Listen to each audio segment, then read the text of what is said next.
Hey everyone, today I'm going to go over a Haste build for Blood DKs that I've been playing around with for the last few weeks. Haste reduces our rune regen time and increases our attack speed, allowing us to use our rune abilities more often and giving us more runic power through Scent of Blood. The basic idea is that you want to get to at least 7.5 second rune regen to both speed up your rune cycle and reduce your number of unused globals. This will be at about 1450 Haste rating. But you do not need to reach this haste number for it to start being beneficial. You can start picking up haste immediately in smaller chunks.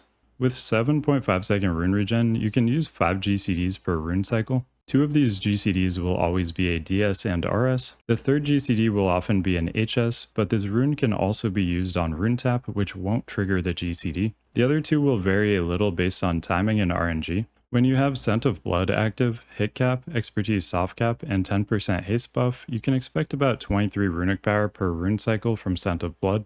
This runic power generation is pretty reliable once you've gotten your first Scent of Blood proc, which I recommend you always go 3 points in for raid. Your 4th and 5th GCDs will often be some combination of a second RS, a second DS from Blood Tap plus Runic Empowerment, or double Runic Empowerment, Bone Shield from Runic Empowerment or Blood Tap, Outbreak, Dancing Rune Weapon, and Raise Dead. Since there is some variability with the 3rd, 4th, and 5th GCDs, there's definitely value in going below 7.5 second rune regen to reduce your average unused GCDs, but I haven't played around with this yet myself, so I don't currently have a recommendation for a target number below 7.5, but you can think of 7.5 as kind of a soft cap. Keep in mind that since Bone Shield, Outbreak, Pestilence, D&D, Death Pact, and Dancing Rune Weapon are classified as spells, they will trigger a shorter GCD due to our spell haste, which further increases the value of haste below 7.5, since 5 GCDs are not going to fill up the full 7.5 second rune cycle when these spells are used.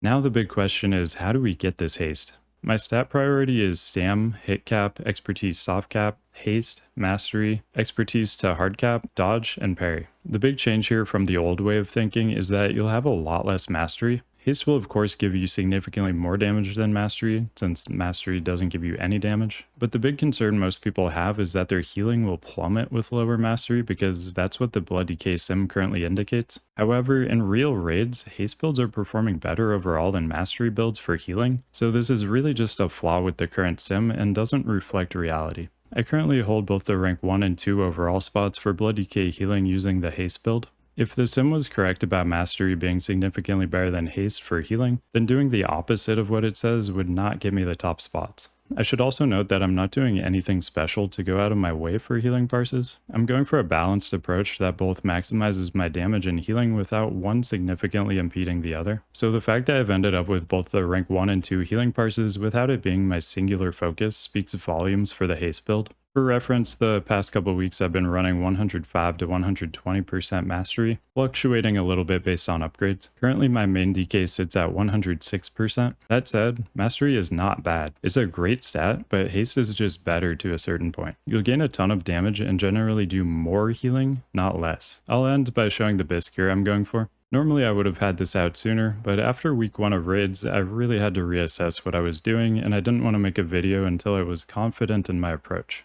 The tank set is poorly itemized and has weak set bonuses, so I'm going for the DPS set that has ideal stats on every piece except the chest. For chest, I'm going with Battle Plate of Ancient Kings. The tank 2 set bonus is only worth a few hundred DPS, which is easily overcome by using the better pieces that make up the DPS set and the solid 4-piece bonus.